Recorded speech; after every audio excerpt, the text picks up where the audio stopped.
அன்பார்ந்த தோழர் சேக்குவேரா என்கிற இந்த திரைப்படத்தின் இயக்குனர் தம்பி அலெக்ஸ் அவர்களே, தயாரிப்பாளர் தோழர் அனீஷ் எட்மண்ட் பிரபு அவர்களே, தோழர் சேக்குவேரா என்கிற பாத்திரத்தில் தோன்றி புரட்சிகரமான கருத்துக்களை தமிழ் சமூகத்திற்கு வழங்கியிருக்கிற புரட்சி தமிழன் அண்ணன் சத்யராஜ் அவர்களே, இந்திய பொது உடைமை கட்சியின் மாநில செயலாளரும் அரிசி என்கிற திரைப்படத்தின் கதாநாயகருமான, விரைவில் திரையில் வர இருக்கிற படம் அண்ணன் முத்தரசன் அவர்களே, தமிழக வாழ்வுரிமை கட்சியின் தலைவர் அன்பு இளவல் தி வேல்முருகன் அவர்களே, இந்த நிகழ்வில் பங்கேற்று வாழ்த்துறை வழங்கி சிறப்பித்திருக்கிற அம்மா கிரியேஷன்ஸ் தயாரிப்பாளர் திருமிகு சிவா அவர்களே, நகைச்சுவை நடிகர் அன்பு சகோதரர் இமான் அண்ணாச்சி அவர்களே, மதிப்பிற்குரிய அண்ணன் கரிக்கோல் ராஜ் அவர்களே, திரைப்பட நடிகர் கிருஷ்ணா அவர்களே, திரைப்பட இயக்குனர் மந்திரமூர்த்தி அவர்களே, இயக்குனர் நிகேஷ் அவர்களே,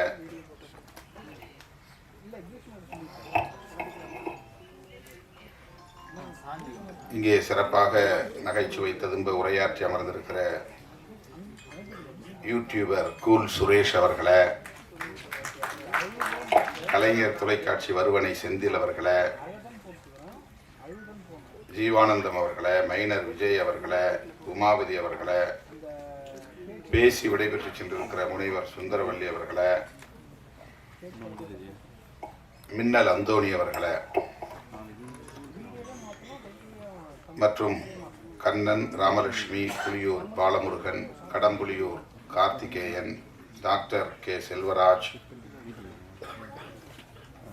ஜி சரவணன், காளீஸ்வரன் உள்ளிட்ட திரையுலகத்தை சார்ந்த ஆளுமைகளை,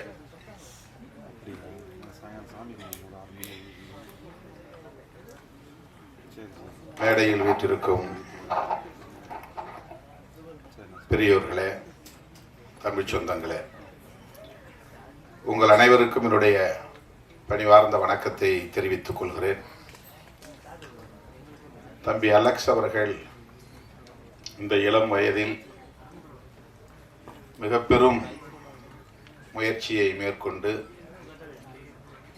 திரையுலகில் சாதிக்க வேண்டும் என்கிற வேட்கையோடு, வெறியோடு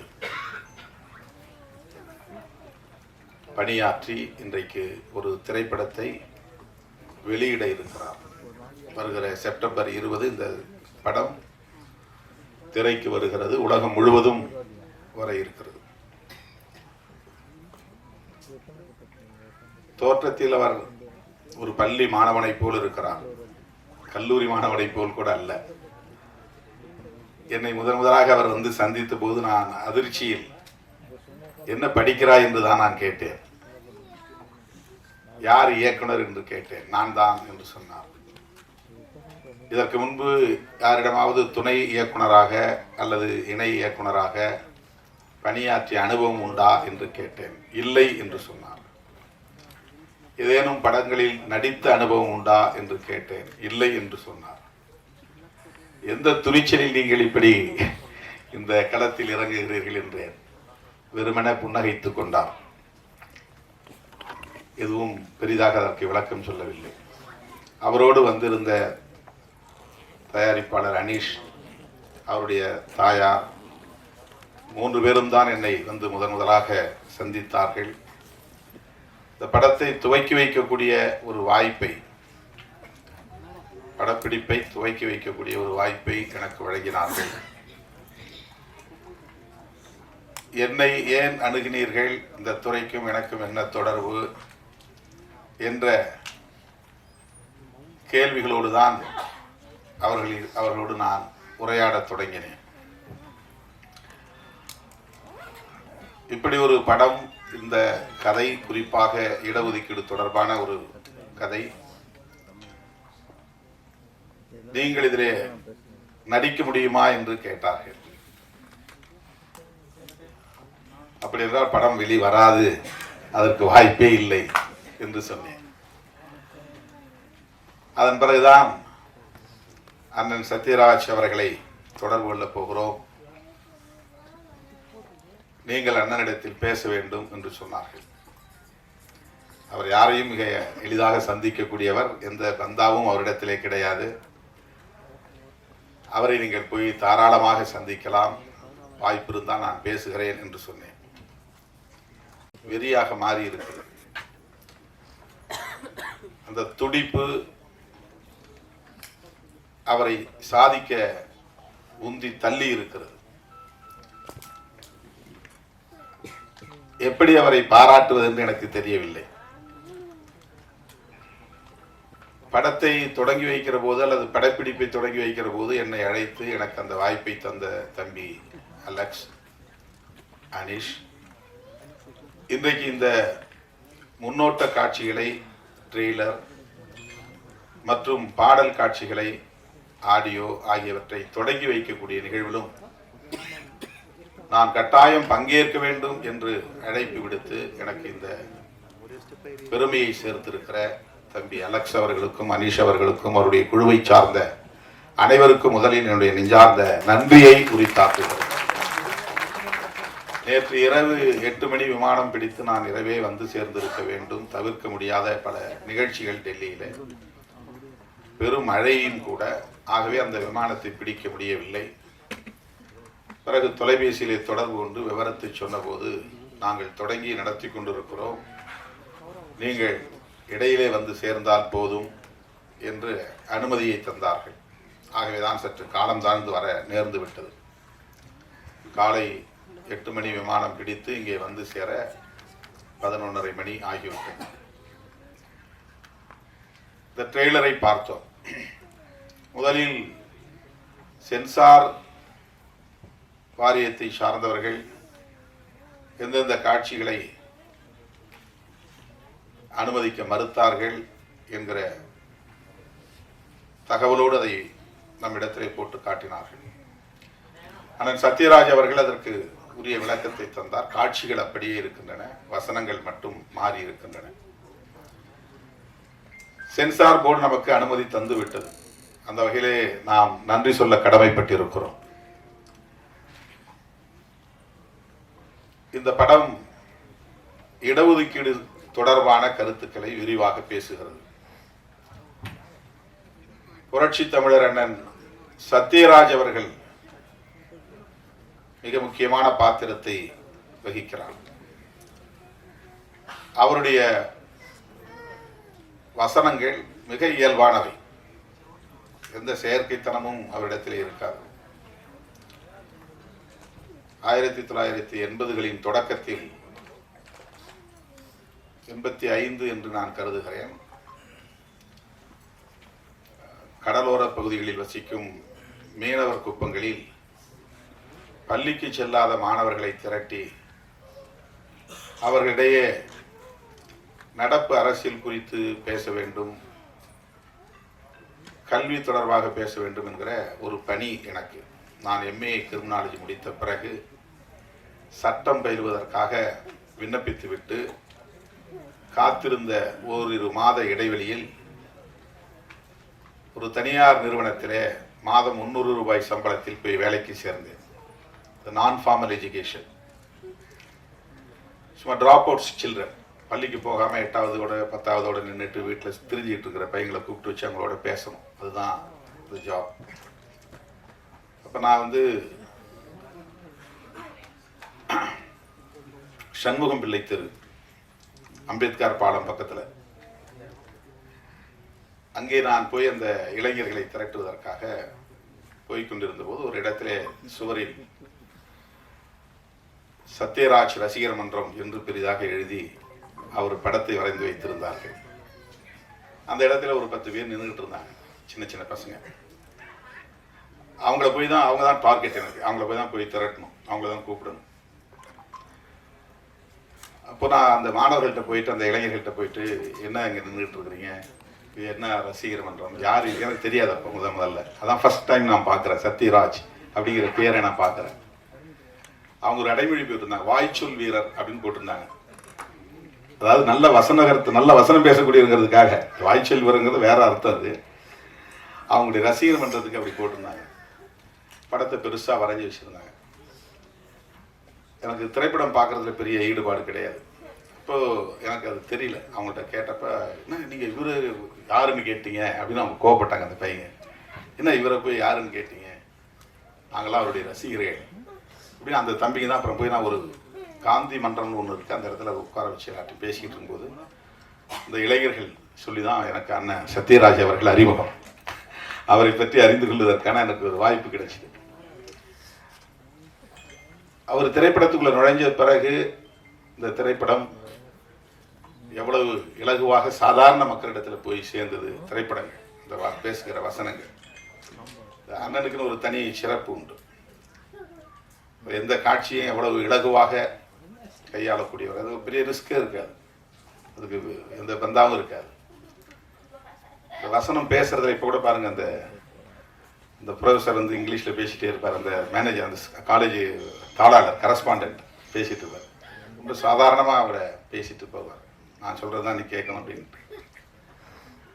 அப்படிப்பட்ட ஒரு ஆளுமையை இந்த படத்தில் கதாநாயக பாத்திரத்தில் வைத்து தம்பி அலெக்ஸ் அவர்கள் முதல் படத்திலேயே ஒரு பெரிய ஆளுமையை இயக்கி இருக்கிறார். அது அலெக்ஸுக்கு கிடைத்திருக்கிற மிகப்பெரிய வாய்ப்பு. சாதாரணமான விஷயம் இல்லை. அண்ணன் முத்தரசன் அவர்களும் சொன்னார், தம்பி பார்க்கறது சின்ன பையன் மாதிரி இருக்கிறான், இந்த பையனை பார்த்துட்டு சில பேர் டைரக்டர் யாரு, அவருக்கு என்ன பேக்ரவுண்டு, அவர் எத்தனை படங்கள் பண்ணியிருக்கிறாரு, எவ்வளவு படங்கள் ஓடி இருக்கு, என்ன கமர்ஷியலாக அதில் என்ன ப்ராஃபிட் கிடைச்சிருக்கு அப்படிலாம் பார்த்து தான் ஒப்புதல் கொடுப்பாங்க. வருமானம் முக்கியம் இல்லை, அதுக்கு பேர் முக்கியம்னு நினைப்பாங்க. இப்போ தம்பி அலெக்ஸ் போய் கதையை சொல்லும்போது எப்படி அந்த தம்பியை பார்த்து அவர் ஒத்துக்கிட்டார் அப்படின்னா, அந்த கதையில் இருக்கிற கருதான் முக்கியம், கண்டென்ட். அந்த சத்யராஜ் அவர்கள் உடனடியாக அதற்கு உடன்பட்டதற்கு அலெக்ஸ் என்கிற அந்த இளம் தம்பியின் தோற்றம் முக்கியம் அல்ல, அவருடைய ஆற்றல் முக்கியம் அல்ல. அவர் எப்படி படம் இயக்குவார், எப்படி அந்த படத்தை கொண்டு போய் ஸ்கிரீன் பண்ண போறாரு, டிஸ்ட்ரிபியூட் பண்ணுவார், அது எந்த அளவுக்கு அதுக்கு வந்து மார்க்கெட்டிங் இருக்கும், நம்மளை எந்த அளவுக்கு அவங்க ப்ரொஜெக்ட் பண்ணுவாங்க, முன்னிறுத்துவாங்க, அதெல்லாம் அவர் கணக்கு பார்க்கல. அந்த படத்தில் சொல்லப்படக்கூடிய கரு, ஒரு சின்ன பையனாக இருக்கிற, இளம் வயதாக இருக்கிற அலெக்ஸ் அவர்களின் சிந்தனையும், திரைப்படத்துறையில் 250க்கு மேற்பட்ட படங்களில் நடித்த மிகப்பெரிய ஆளுமையாக இருக்கிற சத்யராஜ் அவர்களின் சிந்தனையும் ஒரே நேர்கோட்டில் பயணிக்கிறது. அதுதாங்க முக்கியமாக, ஒரே நேர்கோட்டில் ஒரே புள்ளியில் இணைகிறது.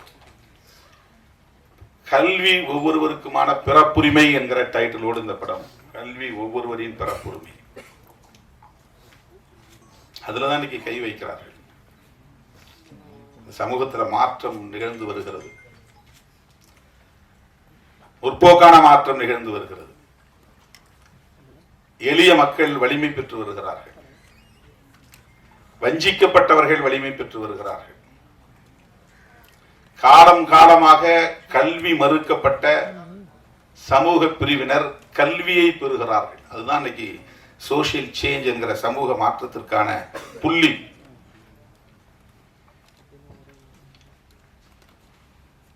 ஒருவனுக்கு வேலை வாய்ப்பு தரலாம், விவசாயத்தில் கூட வேலை வாய்ப்பு கிடைக்கிறது, ஆடு மாடு மேய்ப்பது கூட வேலை வாய்ப்பு தான், கல்லுடைப்பது கூட வேலை வாய்ப்பு தான், அதில் பொருளாதாரம் கிடைக்கிறது. ஆனால் அது சமூக மாற்றத்திற்கு அடிப்படையாக இல்லை. கல்லுடைக்கிறவர்கள் கல்லுடைத்துக் கொண்டே இருக்கிறார்கள், எந்த மாற்றமும் நிகழவில்லை. ஆடு மாடு மேய்ப்பவர்கள் ஆடு மாடு மேய்த்துக் கொண்டே இருக்கிறார்கள், எந்த மாற்றமும் நிகழவில்லை. அவங்க பசிக்கு சோறு கிடைக்கிறது, அவ்வளவுதான். கல்வி கிடைக்கிற போதுதான் சமூகத்தில் தலைகீழான மாற்றங்கள் நிகழ்கின்றன. கல்வி இல்லாத வேலை வாய்ப்பால் எந்த மாற்றமும் கிடையாது. கல்வியோடு சேர்ந்த வேலை வாய்ப்பால் தான் மாற்றங்கள் நிகழ்கிறது. ஆகவே கல்வியை எப்படி பெறுவது? எல்லோரும் சமமான வாய்ப்பை எப்படி பெறுவது? இதுதான் மிகப்பெரிய கொஸ்டின். ஈக்குவாலிட்டி எப்ப வரும் அப்படின்னு சொன்னா, சமமான வாய்ப்பு வருகிற போதுதான் ஈக்குவாலிட்டி, சமத்துவம். இப்ப கல்வியில் சமமான வாய்ப்பு, அது ரொம்ப முக்கியமானது. சமமான வாய்ப்பு என்றால் நிகழ்காலத்தில் போட்டியில் பங்கேற்கிறவர்களிடையே அளிக்கப்படுகிற வாய்ப்பல்ல சமமான வாய்ப்பு. வரலாற்று பின்னணியோடு இணைத்து ஒவ்வொருவரும் எப்படி கடந்த காலங்களில் வாய்ப்புகளை பெற்றிருக்கிறார்கள், வளர்ச்சி அடைந்திருக்கிறார்கள் என்று ஒப்பீடு செய்கிற போது தலைமுறை தலைமுறையாக படித்த சமூகத்தினர், படிக்கிற வாய்ப்பை பெற்ற சமூகத்தினர் மிக சிறுபான்மையாக இருக்கிறார்கள்.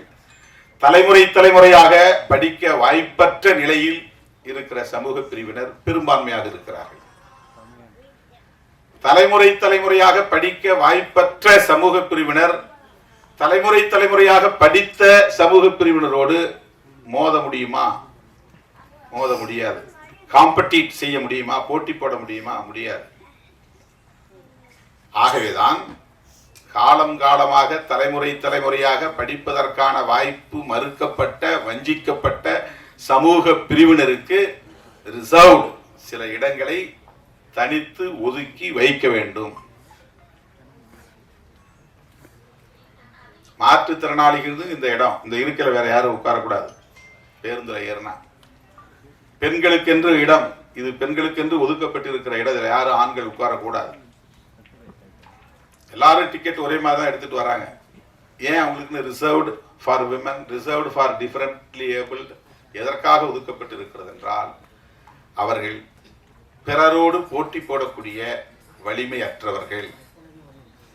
ஆகவே அவர்களுக்கென்று இதை ஒதுக்கி வைக்கிறோம். அந்த ஒதுக்கி வைக்கிற அந்த போக்குக்கு பேர் தான் சோசியல் ஜஸ்டிஸ். அதுதான் சமூக நீதி. சமூக நீதியை பேசுகிற ஒரு படமாகத்தான் தோழர் சேக்குவேரா படம் அமைந்திருக்கிறது. சமூக நீதியை பேசுகிற படம். ஒரு காலத்தில் புராணங்களை படமாக்கினார்கள். மகாபாரதத்திலிருந்து ஒரு பகுதி எடுத்து படமாக்குவாங்க, ராமாயணத்திலிருந்து ஒரு பகுதி எடுத்து படமாக்குவாங்க. குடும்ப கதைகள் அப்படிங்கிற பேர்ல நிறைய கதைகள் வரும். குற்றம் பின்னணி கொண்ட கதைகளாக வரும். இதுதான் ஒரு காலத்தில் இருந்துச்சு. இந்த மாதிரியான முற்போக்கு அரசியலை பேசுகிற கதைகள் திராவிட இயக்கங்களின் வருகைக்கு பிறகுதான் தமிழ் சூழல்ல உருவானது. அண்ணா திரைத்துறையிலே அடியெடுத்து வைத்த பிறகு, கலைஞர் திரைத்துறையிலே ஒரு ஆளுமையாக வளர்ந்த பிறகு, எம்.ஆர். ராதா உள்ளே நுழைந்த பிறகு, என்.எஸ். கிருஷ்ணன் ஒரு பெரும் சக்தியாக அங்கே உருவெடுத்த பிறகு, இதையெல்லாம் திரைத்துறையிலும் பேச முடியும். பகுத்தறிவு கருத்துக்களை பேச முடியும், சமூக நீதி கருத்துக்களை பேச முடியும், சமூக உரிமைகளை பேச முடியும். அதுதான் அந்த இடத்துல ஒரு பெரிய திருப்பு முனை. இன்னைக்கு இந்த அளவுக்கு நம்ம சிந்திக்க முடியுது, படத்தை இப்படி எடுக்க முடியும், இப்படி வசனங்களை வைக்க முடியும். நீ மாட்டுக்கு உயிரோடு இருக்கிற மாட்டை வெட்டி விற்பனை பண்ணி வெளிநாட்டுக்கு அனுப்புற, அதுல பால், மாட்டு உடல்ல இருந்து உற்பத்தி ஆகிற பால் சாப்பிட்ற, பாலை உரை ஊற்றி வைத்து தயிராக சாப்பிட்ற, தயிரை கடைஞ்சி மோரா சாப்பிட்ற, அதிலிருந்து தனியை பிரித்து எடுக்கிற வெண்ணெயை சாப்பிட்ற, வெண்ணெயை உருக்கி நெய்யா சாப்பிட்ற, எல்லாமே மாட்டோடு சம்பந்தப்பட்டது தான்.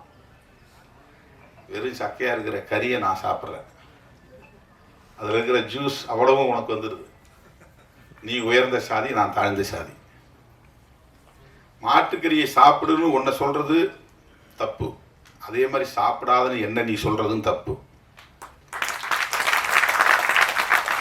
இதையெல்லாம் திரைத்துறையிலே பேச முடியும் என்கிற சுதந்திரம் திராவிட இயக்கங்கள் திரையுலகில் பயணித்த பிறகுதான் உருவானது. நடப்பு அரசியலை பேசுகிற ஒரு துணிச்சல். இந்த இடத்துல என்ன முக்கியமா நாம கவனிக்க வேண்டியதுன்னா, இந்த இடஒதுக்கீடு வந்தது சோசியல் ஜஸ்டிஸ்ங்கிற பேர்ல. எஸ்சி எஸ்டிக்கு வந்தது, மண்டல் பரிந்துரைக்கு பின்னர் ஓபிசிக்கு வந்துருச்சு. எஸ்சி எஸ்டிக்கு இடஒதுக்கீடு இருந்த வரையிலும் இந்திய அளவில் எந்த பெரிய எதிர்ப்பும் இல்லை. ரொம்ப கவனிக்க வேண்டிய முக்கியமான இடம், ரொம்ப கவனிக்க வேண்டிய முக்கியமான இடம்.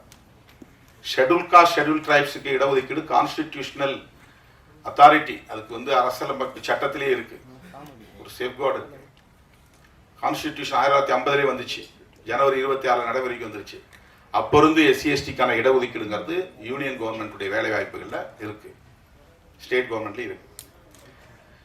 ஓபிசி மக்கள் அதர் பேக்வர்ட் கிளாஸஸ்னா எஸ்சி எஸ்டியும் பேக்வர்ட் கிளாஸ் தான் அர்த்தம். அதனால தான் மற்றவங்கள அதர் பேக்வர்ட் கிளாஸ்ன்னு சொல்றாங்க. சோசியலி எஜுகேஷனலி பேக்வர்ட் கிளாஸஸ் யாரு? எஸ்சி எஸ்டி ஓபிசி எல்லாம் சேர்ந்து மொத்தத்துக்கு கான்ஸ்டிடியூஷன்ல இதுதான் வார்த்தை, SEBC, socially educationally backward classes. அதுதான் கான்ஸ்டிடியூஷன்ல அம்பேத்கர் எழுதியிருக்கிற வரிகள், வார்த்தைகள். இது யாரையெல்லாம் குறிக்கும்னா எஸ்சி எஸ்டி ஓபிசி எல்லோரையும் குறிக்கும், மைனாரிட்டிஸ் அவ்வளவு பேரையும் குறிக்கிற சொற்கள். இப்போ ஓபிசிக்கு இடஒதுக்கீடு இல்லை. அம்பேத்கர் சொன்னார், அதுக்குன்னு தனியாக ஒரு கமிஷன் போடுங்க, அந்த கமிஷன் ஒரு ரிப்போர்ட் கொடுக்கட்டும், அந்த ரிப்போர்ட் அடிப்படையில் அவங்களுக்கு இடஒதுக்கீடு பிற்காலத்தில் தரணும். அதுதான் ஜவஹர்லால் நேருக்கும் அம்பேத்கருக்கும் ஏற்பட்ட முரண்பாடு, மோதல். அவர் ரிசர்வேஷன் பண்ணுறதுக்கு அது ஒரு முக்கியமான காரணம். பேக்வர்ட் கிளாஸஸ்க்குன்னு ஒரு கமிஷன் போட சொன்னார் பண்டிட் ஜவஹர்லால் நேரு காலத்தில். அப்போ அவரோட இருந்த பெரிய ஆளுமைகள்லாம் அதை அனுமதிக்கல, தடுத்துட்டாங்க. அதுக்கு பிறகு காக்கா கலீல்கார் கமிஷன் வந்துச்சு, அது ரிப்போர்ட் கொடுத்தாங்க, நடைமுறைப்படுத்த முடியல. அதுக்கு பிறகு மண்டல் பேரில் அவர் பிபி மண்டல் யாதவ் அவர் பேரில் ஒரு கமிஷன் போட்டாங்க, அவர் ரிப்போர்ட் கொடுத்தாரு, அதை நடைமுறைப்படுத்த விடாமல் தடுத்துட்டாங்க. நல் வாய்ப்பா விபி சிங் பிரதமரானார். அவர் தான் அந்த பேப்பரை எடுத்தார் கையில், நான் நடைமுறைப்படுத்துவேன். ஓபிசி அதான் அண்ணன் சொல்றாருல அந்த வசனத்தில், நாங்கள் 90% பேர் இருக்கிறோம், 27% தான் கொடுக்குற, அதுக்கே இவ்வளவு போராட்டம், அதை நடைமுறைப்படுத்தவும் மாட்டாங்கிற அந்த வசனத்தில் வருது. மண்டல் பரிந்துரையின் அடிப்படையில் தான் 27%. இப்போ இந்த இடத்துல தான் அவர்கள் விழித்துக் கொண்டார்கள். என்னன்னா, இந்த மண்டல் பரிந்துரையை நடைமுறைப்படுத்த கூடாதுன்னு விபி சிங் ஆட்சியை கவிழ்த்து விட்டு அதற்கு எதிராக மிகப்பெரிய பேரணி நடந்தது, யாத்ரா, ரத யாத்ரா. ரொம்ப முக்கியமான விஷயம். இந்திய அரசியல் வரலாறு அப்படியே ட்விஸ்ட் ஆகுது. மண்டலுக்கு முன் மண்டலுக்கு பின் வீதிகளில் இறங்கி போராடாதவர்கள் போராட வர்றாங்க. யாருக்கு எதிரா? எஸ்சி எஸ்டிக்கு எதிரா இல்ல, ஓபிசிக்கு எதிரா. யாருக்கு எதிராக விபி சிங் ஆட்சி கவிழ்க்கப்பட்டது? எஸ்சி எஸ்டி மக்களுக்கு இடஒதுக்கீடு கொடுத்தது தப்புன்னு கவிழ்க்கப்படல, ஓபிசிக்கு.